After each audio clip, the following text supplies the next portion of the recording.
Surya missile जो है पूरा चाइना अब इंडियन न्यूक्लियर मिसाइल्स की रेंज में है। ये हमें नहीं भूलना चाहिए है कि इसकी रेंज जो है अप टू 13,000 किलोमीटर्स है।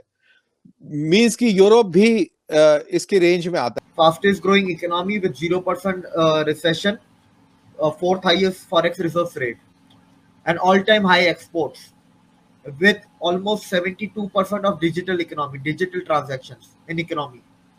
तो ये सारी चीजों को आप जब एक परिप्रेक्ष्य में देखेंगे ना, तो आपको अंदाजा होगा कि इंडिया किधर जा रहा है।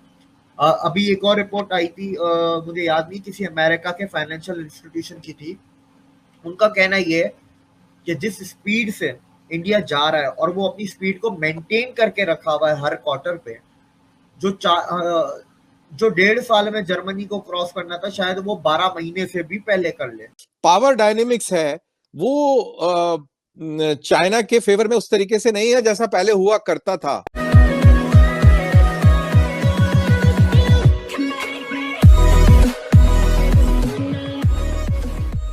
नमस्कार दोस्तों, कई बार ऐसा होता है कि कई चीज़ें हमें यूज़ नहीं करनी पड़ती लेकिन बनानी पड़ती है सांकेतिक दृष्टि से कि भाई अगर आपने कुछ किया ना तो हम आपको यहाँ बैठे बैठे नुकसान पहुंचा सकते हैं। जैसे यहाँ पर बात हो रही है सूर्या मिसाइल की, जो उसकी रेंज है 13,000 किलोमीटर। कई बार कई सारे कंट्रीज ऐसा होता है कि दिखाते कम है लेकिन जो भी चीज़ है उसकी जो रेंज होती है वो बहुत ज़्यादा होती है। हो सकता है कि यहाँ पर सूर्या मिसाइल की जो रेंज बताई गई वो 13,000 कही गई है, लेकिन हो सकता है 14, 15, 16, 17 हो। और चाइना कई बार इंडिया के लिए ये क्लेम भी कर चुका है कि भाई इंडिया जो बताता है उससे ज़्यादा रेंज हो सकती है, क्योंकि पड़ोस में वो है, दुश्मन वो बन रहा है या फिर बन चुका है। देखने वाली बात यह है कि पूरा यूरोप यहाँ पर कवर हो सकता है 13,000 की रेंज में, मतलब जो सूर्या मिसाइल है उसकी बात कर रहे हैं यहाँ पर। चाइना पहले बहुत आगे था लेकिन अच्छा खासा कैचअप कर चुका है इंडिया, और इसी को यहाँ पर टेंशन में इसी चीज़ ने पाकिस्तान और चाइना को यहाँ पर टेंशन में डाल रखा है। तो यहाँ पर यही बात हो रही है। इसी के साथ ये वीडियो शुरू करते हैं। अब जो है जब इंडियन इकोनॉमी भी इम्प्रूव कर रही है, इंडियन सिस्टम भी थोड़ा चेंज हो रहा है, सेल्फ रिलायंस भी डिफेंस में बहुत जबरदस्त आ रही है, और पूरा चाइना अब इंडियन न्यूक्लियर मिसाइल्स की रेंज में है। ये हमें नहीं भूलना चाहिए। सूर्या मिसाइल जो है उसकी रेंज तकरीबन 8,000 किलोमीटर तो सरकारी वो है कि भाई 8,000 है, लेकिन जो लोग एक्सपर्ट्स है इस चीज को मानते हैं, जो वेस्टर्न एक्सपर्ट्स हैं, इंडिया में तो कोई ऐसा कोई एक्सपर्ट है नहीं जो कि इसके ऊपर कोई इस तरीके की बात कर पाए, क्योंकि वो टेक्निकल डेटा शायद पब्लिक डोमेन में ऐसे नहीं है। लेकिन ये माना जाता है कि इसकी रेंज जो है अप टू 13,000 किलोमीटर्स है। मींस कि यूरोप भी इसकी रेंज में आता है। तो ये सारी चीजें जो है ना डायनेमिक्स को चेंज करती हैं। पिछले कुछ सालों के अंदर हमारे पास में न्यूक्लियर सबमरीन्स आ गई हैं जो कि चाइना के इर्द गिर्द पेट्रोल करती है। तो दैट्स आल्सो लर्किंग डेंजर। सो जो पावर डायनेमिक्स है वो चाइना के फेवर में उस तरीके से नहीं है जैसा पहले हुआ करता था। तो वही चीज आप देखेंगे कि वो ट्रांसलेट होती है कंट्री के कॉन्फिडेंस में या अंडर कॉन्फिडेंस में। तो अगर आप इंडिया का कॉन्फिडेंस देख रहे हैं तो वो इस न्यूक्लियर ट्रायड के डेटरेंस से देख रहे हैं। अगर आप इंडिया का कॉन्फिडेंस देख रहे हैं तो बॉर्डर के ऊपर जिस तरीके से इंडियंस ने कैलाश रेंजेस के ऊपर कब्जा किया था 2020 में, जिसके चलते चाइनीज मजबूर हो गए थे 16th round, if I am not wrong, talks में एग्री करने के लिए। जो उन्होंने इलाके कब्जे करे थे वहां से सबसे वो पीछे गए थे, और जब वो पीछे गए थे तब हम पीछे हटे थे, क्योंकि हमने उनके पूरे गैरिजन को घेर लिया था रातों रात। तो उनकी हिम्मत नहीं हुई कि वो हमला करके उनको डिसलॉज कर सके। सो जो ग्राउंड रियलिटीज हैं वो बड़ी अनकंफर्टेबल हो जाती हैं शी जिनपिंग के लिए। और इंडिया में जैसा आपको पता है कि नेशनलिज्म अभी बड़े जोरों पर है। तो जो तकलीफें हमें होती हैं वो इंडियंस जो हैं वो उनको इग्नोर कर देते हैं। तो ये एक बहुत बड़ा फर्क पड़ चुका है। और अब ये नक्शे नुक्शे जो इशू हुए हैं, मेरा इंटरेस्ट अब इसमें ये रहेगा कि G20 के बाद इंडिया कौन सा नक्शा इशू करता है। That can be a very interesting play, अगर इस तरीके से इंडिया प्ले करना चाहता है तो। कि इंडिया जो है मतलब जो इनकी जीडीपी की ग्रोथ रेट है उस हवाले से बीट कर चुका है यूएसए को, चाइना को, जर्मनी को, आप इस बारे में क्या कहेंगे कि जो प्रेडिक्शंस जो हैं इंडिया की जानिब से निकल रही थी कि इंडिया जो है आने वाले थर्ड रैंक पर आ जाएगा, तो ये जो एक मतलब एक उनकी तरक्की निकली है, ये डेवलपमेंट निकली है, ये उनकी ग्रोथ रेट निकली है, उस बारे में आप क्या कहना चाहेंगे?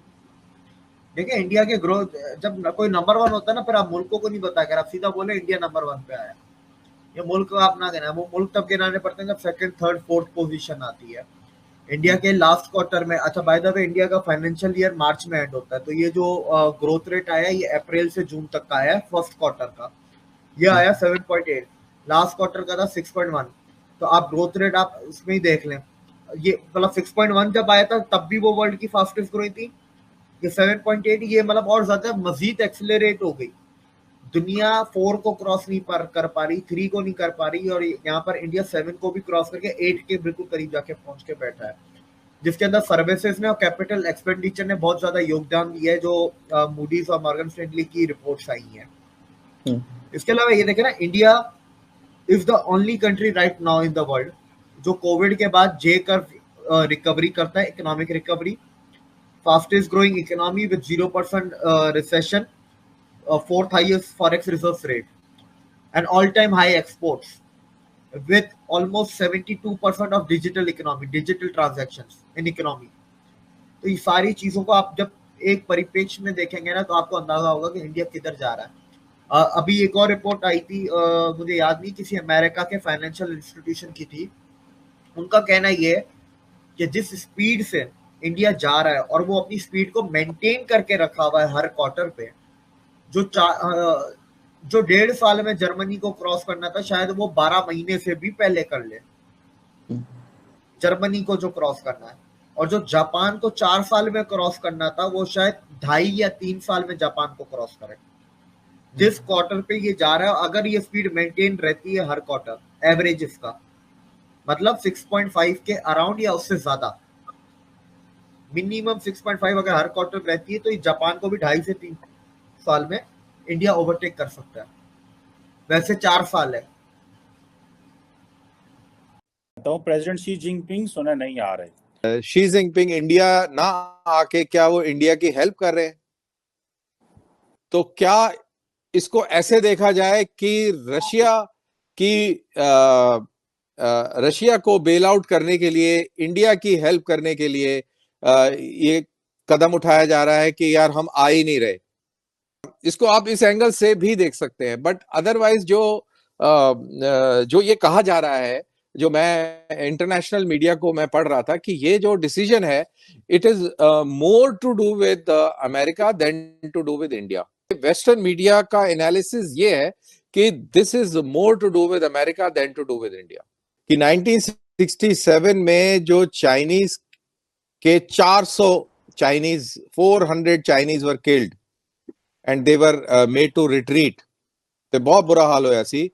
ओदा नतीजा ये निकलिया कि 1971 वॉर में चाइनीज फौज जरूर लेके आए थे बॉर्डर तक, लेकिन उनकी हिम्मत नहीं हुई कि वो बॉर्डर क्रॉस करके इंडिया के ऊपर पाकिस्तान के हक में प्रेशर बना सके, क्योंकि ये वही सिक्किम था जहां पर नाथुला के अंदर ये स्कर्मिश हुई थी 1967 में।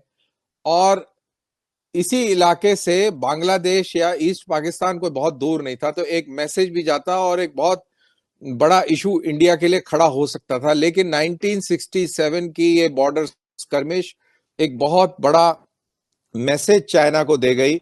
और जब 71 की वॉर हुई, तो जितने ट्रुप्स चाइनीज बॉर्डर पे लगे हुए थे, वहां से हमने कोई भी ट्रुप लेवल को कम नहीं किया पाकिस्तान को डील करने के लिए। इनफैक्ट अगर आप इसको इस तरीके से देखें, जब हम 2 फ्रंट वॉर कहते हैं, तो उसका फर्स्ट जो एक्सपेरिमेंट था वो 1971 में हो गया। एक तरफ हमारी फौजें चाइना के खिलाफ एक डेटरेंट के तौर पर खड़ी रही, चाइना को रोक के रखा, और उधर बांग्लादेश को लिबरेट